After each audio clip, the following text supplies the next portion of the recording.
Seorang pengedar narkotika jenis sabu-sabu ditangkap dalam sebuah penggerebekan di Kecamatan Perela, Aceh Timur belum lama ini. Sementara rekan pelaku melarikan diri saat lokasi tersebut digerebek polisi. Penangkapan Yudi berawal dari informasi warga yang melaporkan dugaan sabu-sabu akan diedarkan di Kota Langsa.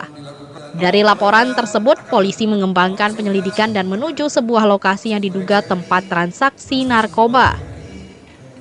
Tim Res Narkoba Polres Langsa kemudian memperluas penyelidikan hingga ke Aceh Timur. Setelah memastikan tempatnya, polisi lalu menggerebek sebuah areal tambak udang di Desa Damatutong, Kecamatan Perelak, Kabupaten Aceh Timur. Polisi menangkap Yudi, warga Seriget, Kota Langsa. Polisi kemudian menggeledah sepeda motor dan 771,5 gram sabu-sabu. Tersangka tuh orang satu DPO. Yang kita tangkap itu warga Langsa Barat, Yudi namanya.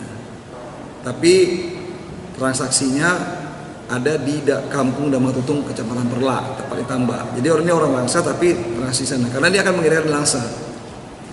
Berat brutonya 771,50 gram. Ya, barang bukti sekmor sebagai alat transportasi, ada HP, alat komunikasi, ada plastik untuk bungkus dan lain-lain. Pasal yang kita gunakan tetap pasal yang maksimal, 114 ayat 2, 112 ayat ini.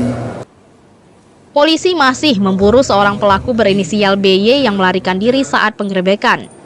Pelaku diminta segera menyerahkan diri karena keberadaannya sudah terlacak. Akibat perbuatannya, pelaku dikenai pasal 114 dan 112 Undang-Undang Nomor 35 Tahun 2009 tentang narkotika dengan ancaman pidana hukuman mati.